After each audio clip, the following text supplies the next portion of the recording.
Hey Tracy, welcome to the Support Squad podcast. I'm so excited to be here. Thanks for having me, Sharon. Yes, of course. When I saw what you do and your mission to help mom entrepreneurs, I mean, that of course just speaks so close to my heart. I'm a mom of two littles, and especially with this unique time that we're living in, there's been so many challenges thrown our way, and I know you're so good at helping moms navigate that. So, to start, I would love for you to just tell me a little bit about yourself and about your mission. I know that something that's really important to you is to help moms realize that they can make time for all of the important things. And so, I'd love to hear how that mission came about and your story as an entrepreneur. Absolutely. Oh, I love it. Okay, so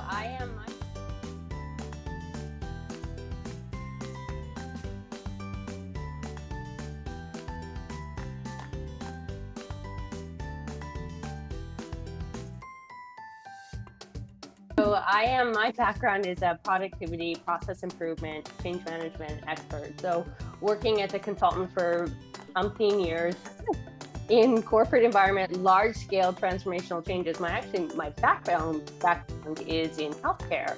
And I'm actually a trained physical therapist, but I got into systems, large scale transformations and improvement, and worked internationally for large companies, helping them really refine and become efficient and really kind of put in changes in place to kind of move their business forward.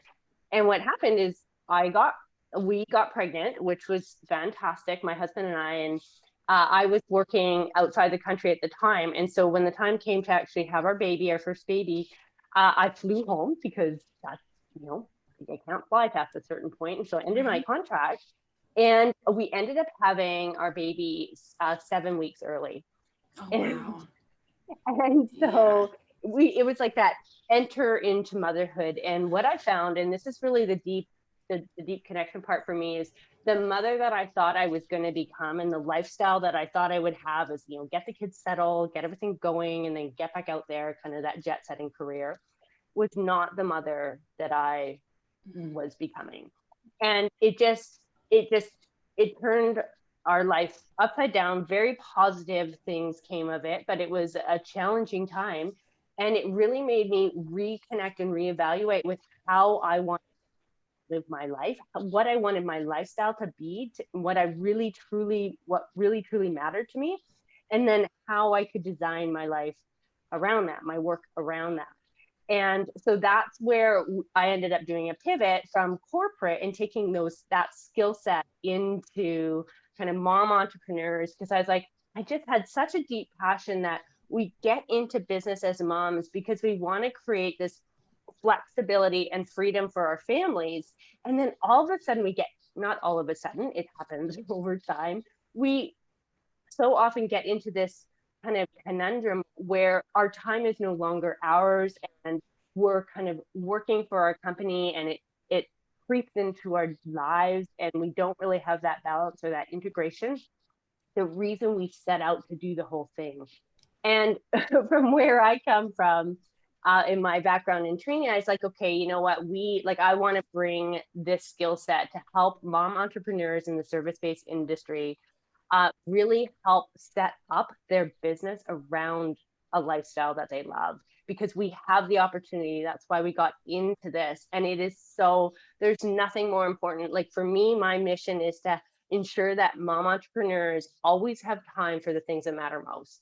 And so, that can be a process, but my goal is to help them kind of put the systems and processes and structure in place in their business to help grow that in the direction that really kind of serves their life and their mission in the world as well.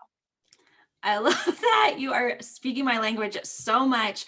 And the conversation, there's so much synchronicity. I was just having a conversation with another mom entrepreneur about this, about how we grew up with some of us like in the 80s and 90s with if we had moms that were like successful career women, they were still having to work in that corporate structure. There wasn't all the options that we have available to us now. And so now we do have the options to like design our life. But it does so often happen that we think we're going into it for the freedom, and then it's still, everything like gets out of whack somehow. So I love that you help people navigate that. So one thing that has been such a struggle for so many of us over the last year, especially during the pandemic, with so many things out of our control, is that we're in our business, and even if we get to a place where we feel like we have some balance, and we feel like we've started to figure things out, there can be something comes up in our life, or we have a bad day, and everything gets thrown out of whack, and we feel like all of the progress that we've made is lost. How do you recommend we deal with that? What do we do when the day doesn't go as we planned, or we have a period of time that's just not flowing the way we want it to? Yeah, it's that syncing, right? That work and life integration. So, we talk about work and life balance and how elusive it is. And really, when we talk about that, we're talking about, this 50-50 spread, right? And that's not necessarily realistic, and it ebbs and flows. And so, another way to frame that is work-life integration. And it really is about, building and setting up your life for the season of life that you're in, because those things change. And when you can really sync your life with who you are, what's really important to you, your values, what really matters to you, and what you really want from your day, and the season that you're in, and then put that into your day and kind of consider it in how you set it up, then you're more likely to feel fulfilled in your life, in your day, and that leads to more meaningful and fulfilling life in general. And so, yeah, that's a big statement, but yes, the question is, how do you do that, right? And so I think one of the things is to really consider the season that you're in and being realistic with your expectations, because this stuff isn't easy. There isn't a magic pill for this, or there isn't a shiny object out there that will create this. It's really about the choices that we make, and what we choose to do with that, and kind of planning and maybe thinking through that a little bit, and really being intentional about it. I come from kind of an essentialist perspective, where it is a little bit about less but better, and it's like we slow down, speed up, and we build in the buffers in the time and the periods of our lives that we need to. And that is easier said than done, but if you can see it in the big picture terms. So I kind of always start with, the 3 B's: big picture, bandwidth, and bottlenecks, really is a starting point. And that big picture, really connecting in with who we are, how we want this to look. And maybe it's not like that right now, but are we making slow and steady progress to that? Not getting kind of distracted and pulled off, because when you're able to really kind of narrow it in and focus in on what is most important, some of the unimportant things don't carry as much weight. And so, yes, you're busy and you're getting pulled, but if you can really center around those really essential things, then the other things don't matter, and you actually kind of create space for more of the important things. And so sometimes it's that really holding on and connecting into that perspective, that big picture, and you start to make decisions that move you in that direction, and also considering in that the season that you're in. And then the second thing would be looking at that bandwidth and really considering, how much time do I have? Like, what is the structure that I really need, or the flexibility, or how do I want to set up my lifestyle that's really going to work for me? And how much time do I have to contribute to this? And what is the best use of that time? So again, that being intentional with it, and setting up your day to be flexible with homeschooling schedules. And it doesn't mean it's easy. That's not Right. what I'm saying. But what you can do is better sync the reality and the current situation with what you actually want to get out of it. Then you're more likely to feel kind of back in the driver's seat, as opposed to at the whim of this world. And so it's managing those expectations, and sometimes it's making the hard choices up front so that you have easier days that follow. And that is, again, that intentional thing. And then the third thing is looking at those bottlenecks. It's like, where do you really want to dive in and make the progress in your day or your business and move that forward, and being able to kind of more have a singular focus as opposed to all of the things, because that's really overwhelming. And so if you can really, again, back it up, have intention, give it thought, and say, no, I'm working on this. I'm really anchored on this. I'm going to do this for 3 months. I'm going to get some traction on it. And then I'm going to go to the next thing. Then you can kind of keep those blinders and all of those Totally. tiny things kind of, they don't catch your attention and pull you away and feel like you're not making progress because you're not doing what, the Jones entrepreneurs are doing. But you're Mhm. focused and you are deliberate and you're making decisions that are going to move your needle, and that's what's important. And then you set those milestones up so that you actually kind of see that progress, and you build a community and a network around you that extrinsically supports that you're doing the right Mhm. thing and helps to motivate you and keep you moving forward on those hard days. So that's a lot, but that's the Yeah. package. That's where I would start. That You is know, like deep and powerful stuff. And so everything that you said reinforces so much of what I've learned and kind of implemented in my business in this last year. Like before, the whole world went kind of crazy, I really relied on this very rigid structure in my business. And that's how I felt really in control. And I had to throw so much of that away in this last year. And it really did make me take things, like you said, like put the blinders on and get really focused on what are those most important steps to move forward. And that's why, like, going into this year, I chose the word flow as my word for the year, because in the past it was all about structure, goals, like product thinking about things in this very like structured way. And then this year it's like, how can I like stay in the moment and focus on like what's most important that needs to be done like today, next week, and just thinking that way. So I love everything that you said, especially in this moment in time. Um, Yeah, there's a yeah. quote by, I think it's Peter Drucker that said it. You can do, no, it's the one of the productivity gurus, and I can't think of his name right now, but um, get things done. Mhm. And he said you can do anything, but not everything. So choose your Yes. anything, right? And Yes. just focus in on doing that and systematically work towards that. Totally. Like, one thing I used to do all the time in my business was as soon as this settles down, as soon as the kids are in school, as soon as this happens.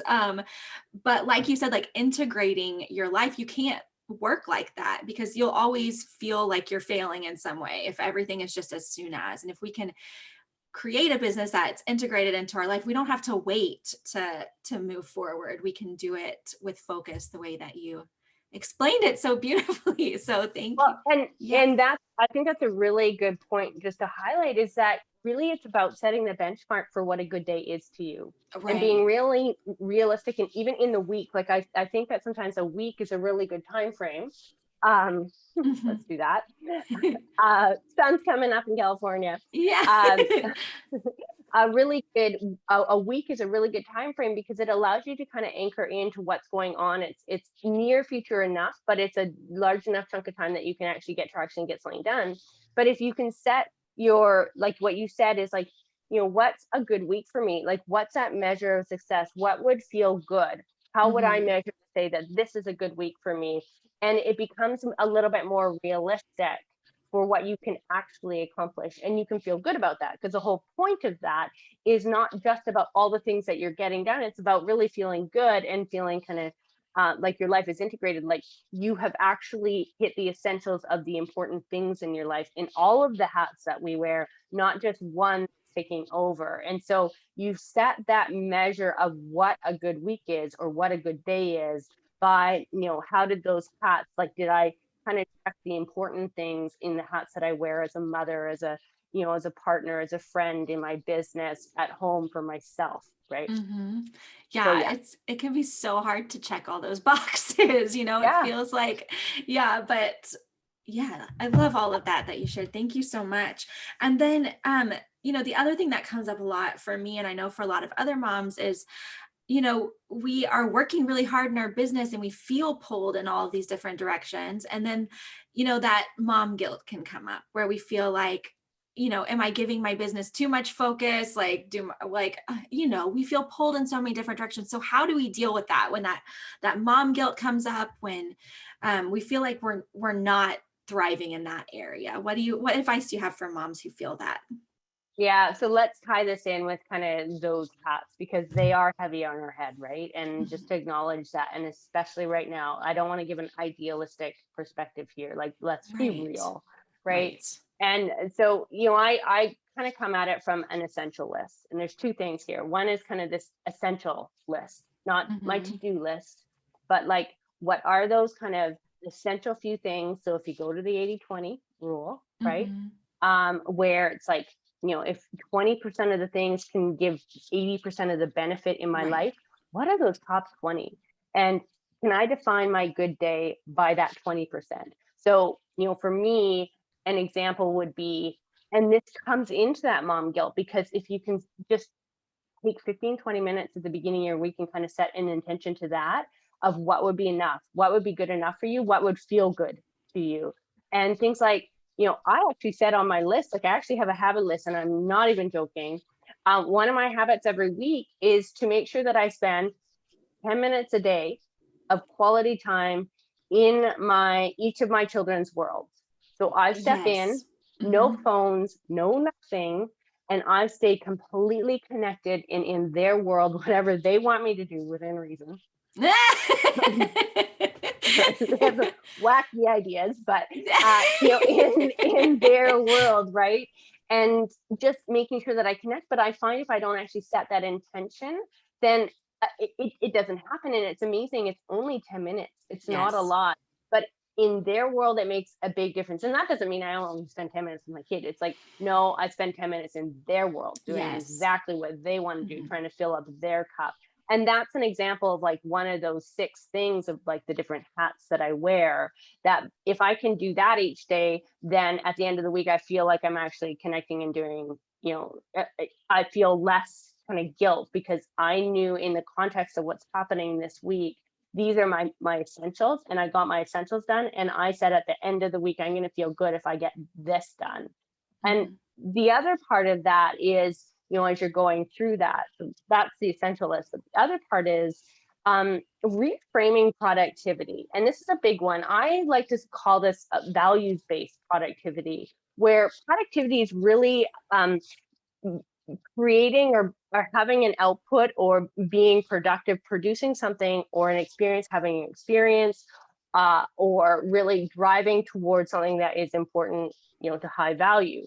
And if you can think about productive time in work where you're actually producing a result, but if you can also look at the value on the other side, that productive time is sitting down with your kids and being really connected and really intentional and in that moment with them, so that the highest value experience comes from it, where maybe you're filling their cup, and having that experience with them, and consider that productive time because it is giving you a high value experience, Mm-hmm. then you can hopefully kind of put back into the containers of work and life, um, these, you know, productive time where, when, you know, that feeling of where you're at work and you feel guilty for not being with your kids, and then you step in and you're with kids and you feel guilty because you're not getting work done, and it's Yes. like it's all muddled. It's like, no, put those back into the containers, and when you're at work and you're actually producing results, feel good about that,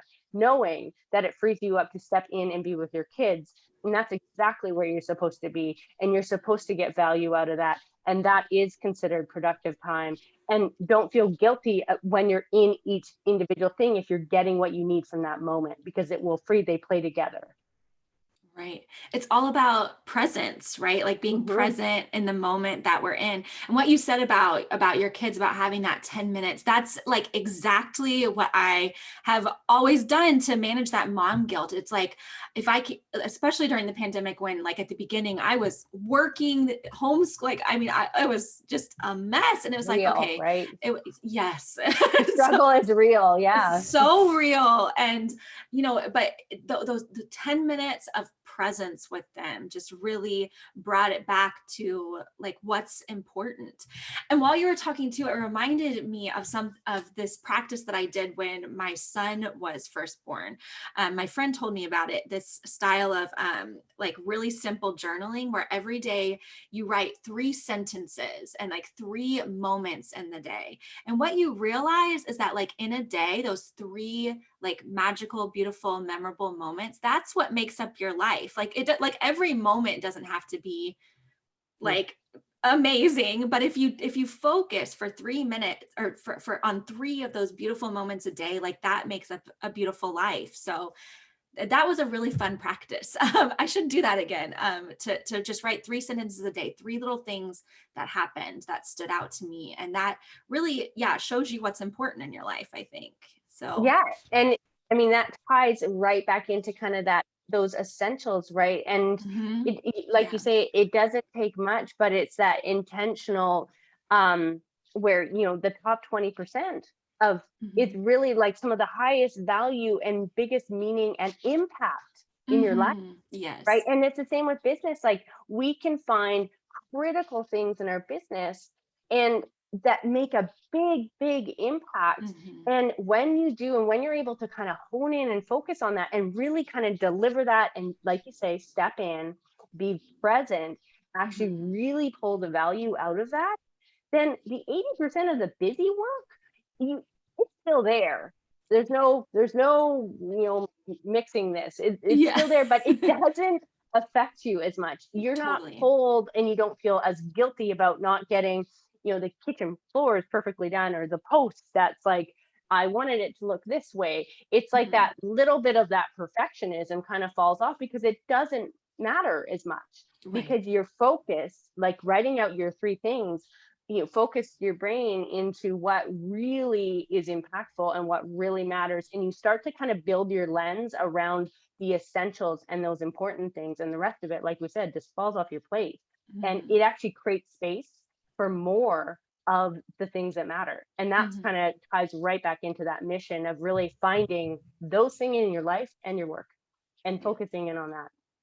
Yeah, I love that so much. Oh, everything that you said spoke to me on such a deep level. Like this is the stuff that really, really matters in our business. So in our lives, like, and Yeah. it all goes together. Like it's not, none of It's a this philosophy. is, Yeah. yes, totally. So I'm thrilled to have you, of course, as the guest expert in the support squad this month, to share your amazing training. I got a little bit of a sneak peek of it. And so I would love if you could share a little bit about what you'll be sharing with members inside the support squad this month.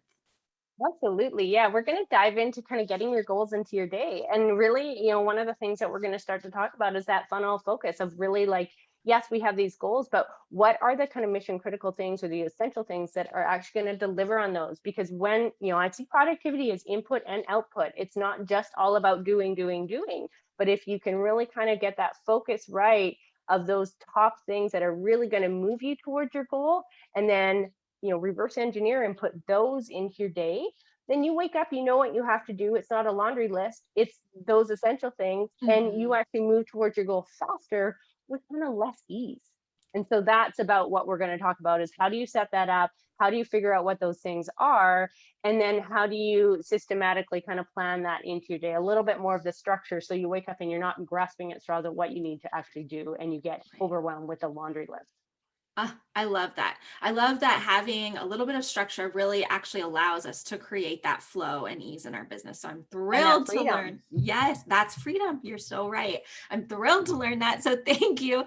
And then I would love for you to tell everyone, how can we get in touch with you? How do we work with you? How do we learn more about like all of your wisdom? How do we get in touch? Awesome. Okay, so you can always find me at tracylynnmorgan.com. So TracyLynn Morgan, MORGAN.com. And I would love to connect on Instagram as well. So message me. I want to know your thoughts. I want to know what's happening in your world. How are you connecting? How's that work-life integration going for you? How are you doing building a business around that lifestyle that you love, not having that business take over your lifestyle? So reach out, connect with me on Instagram, Tracy Lynn Morgan as well. And I have a freebie that I think will be in the show notes here of my time to profit method, which all of this kind of lives inside of that method of really building a business that runs itself and doesn't run your life. So you can grab that too. Amazing. All of those links will be in the show notes on thesupportsquad.com. So make sure to get in touch with Tracy in all of the places. And then Tracy, one thing I always like to ask my guests is, what is one thing about you totally separate from your business that lights you up and inspires you, or just like makes you happy? So a hobby or an interest or something. Oh yeah, one thing about us is we're pretty I mean, we wouldn't consider ourselves an extreme at all, but we are very sporty family. And I have two boys as well and my husband. And so we get out a lot. And I think that's a lot of where kind of this comes from, is that I want my business to serve my life. And Yes. we do a lot of trips and a lot of like kiteboarding, downhill mountain biking. We used to Oh race, my gosh. competing and that kind of stuff. And so, Wow. it's slowed down a little, less of the risks with my kids right now, but I live that lifestyle and I live for it. And I want Mhm. my business to help support me. And I have a passion to help other moms kind of live within what really brings joy to their lives too. So that's a little piece about me. That's incredible. How old are your kids? They are 2 and just 4, just turned 4. Wow. Oh, I have a Just a 4-year-old tick. too. Yeah. 4-year-olds are so fun, so much energy. So Yeah. fun. Yeah. Well, Totally. Tracy, it was just such a pleasure to connect with you and learn from you and relate with you. Like, thank you so Mm-hmm. much for everything you shared. I think these conversations between moms are so important, because a lot of times we just feel like we're struggling all by ourselves, but we're not. We all feel the same things, and All can in it learn together. all in it Absolutely. together. So thank you so much for sharing all of that with us today. And I'm excited to see you in the Support Squad membership this month. Awesome. Thanks for having Thank me. you.